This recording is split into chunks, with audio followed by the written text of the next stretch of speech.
Good afternoon, ladies and gentlemen, and welcome to beautiful Waldron Family Stadium here on the campus of Mount St. Mary's in Emmitsburg, Maryland. We have a pretty good matchup here today between the 1-2 Mount St. Mary's Mountaineers and the 0-5 Virginia Military Institute Keydets.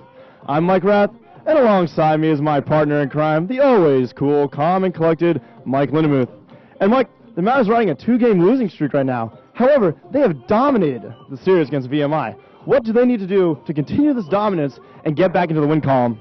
Well, Mike, the Mount's most recent losses have come against top-ranked Virginia and an always tough Towson squad. If they want to get back in the win column, they're going to need to keep up the pressure on VMI goalie Jay Rice, making his second career start today. He's got a 6.19 goals against average, but I think if the Mount can keep up the pressure, they'll be able to win the game. That's right, Mike. And when you talk about pressure, you can't forget about the two senior twins, Brett and Brian Schmidt, who have both been on the ball so far this year. I mean, Brian Schmidt with 4 goals in the last week's loss to Towson, and Brett with 2 goals in every single game so far this year, continuing his 16-game goal streak. Now, what can these two do to continue this double trouble and keep the success going? Well, the Schmidt twins are tied for the lead in goals, but their playing style is a definite contrast. Brett likes to start the offense behind the X, maintain control, and see what he can find behind the net. Bryant, however, likes to frequently shoot the long shot. If these two can keep up their chemistry on the field, the Mount could be in for a big day. That's right, but when you talk about offense, you can't forget junior Daniel Stranix, who has really stepped it up so far this year, with 9 points so far this year in the first 3 games, and at least 3 points, or actually 3 points in every single game so far, including a hat trick in the first game against Delaware and 3 assists in last week's loss to Towson. How can he really step it up today and prove to everyone that he really is the go-to guy today? Stranix has obviously been a commanding presence on the field, and he won't hesitate to use his physical ability to score goals. But with those 3 assists against Towson, he's shown that he has a wide range of ability, and VMI will have to account for that if they want to keep the Mount off the scoreboard. All right, Mike, I'm not going to let you off the hook like that. You are the expert. What do you predict? Well, I think the Mount's going to win, but I think it'll be a little closer than people think. I'm going to say the Mount's going to score 13 and only let in 5. So, a little closer, but still a victory. Well, you heard it. He's the expert, Mike Lindemuth.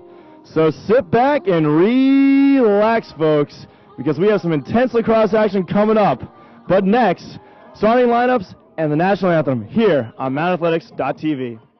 Mount St. Mary's jumped out to a 7-0 lead against its old foes from the Metro Atlantic Conference and never looked back to earn a 15-4 win against VMI on Saturday.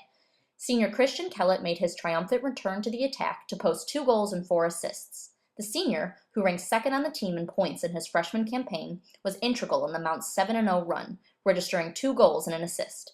Fellow senior Brett Schmidt notched a career high in points after finishing the game with 4 markers and 3 helpers for 7 points. Junior Andrew Scally added 2 goals and 3 assists for 5 points, including a tally and 2 assists in the 7-0 run to start the game.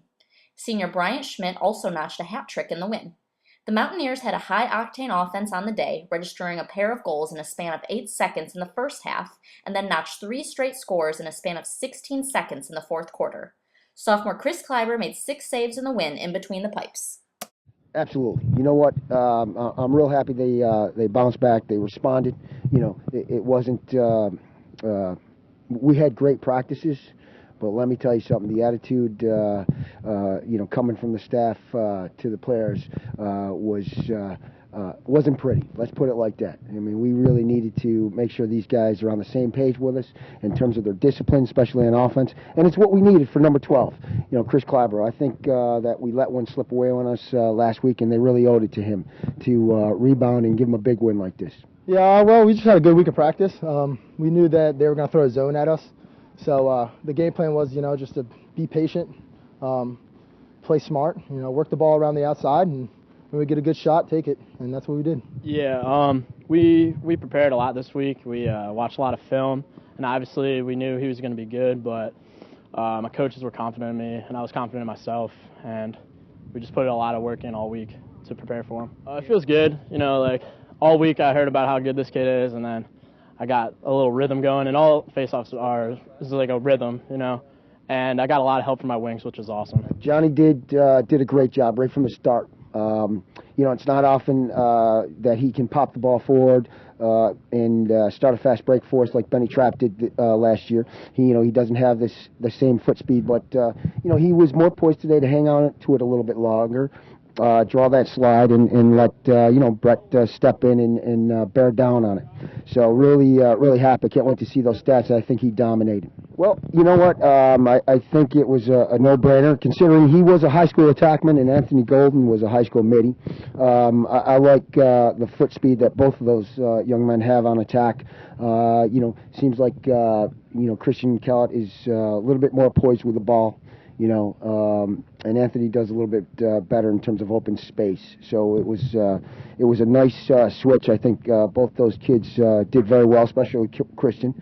As he saw the ball in his stick more often than he did at the midfield, and we're going to keep that matchup. Yeah, absolutely, Coach. We switched up the lineup pretty late, but he came in and he stepped it up. He did a really good job. I think he's going to fit well with me and Scally back there, and just got to keep working hard, and he should do fine. Well, I think overall, the three attackmen played very well. They had to grow up this week, and again, as a staff and as the guy that's running the offense, I really challenged them. We knew we were going to see a zone from VMI today. And again, it's all about being patient and hunting the shot that we're looking for. So I think they did a really nice job at that. Yeah, it's a good rebound from Towson. That was a disappointing loss. But hopefully from here out, we got Georgetown on Tuesday, which will be a big win for our program. So moving forward into the NEC. Well, I just got a great bunch of guys around me. They're all good athletes, and when we work the ball around together, we play well together. So it just kind of makes it easy for me. I think that's what we needed today. We really needed to gain momentum going into that game. That obviously is a different team than VMI. They're very good. All right. That guy down there coaching them is like a second father to me, and he's got a program.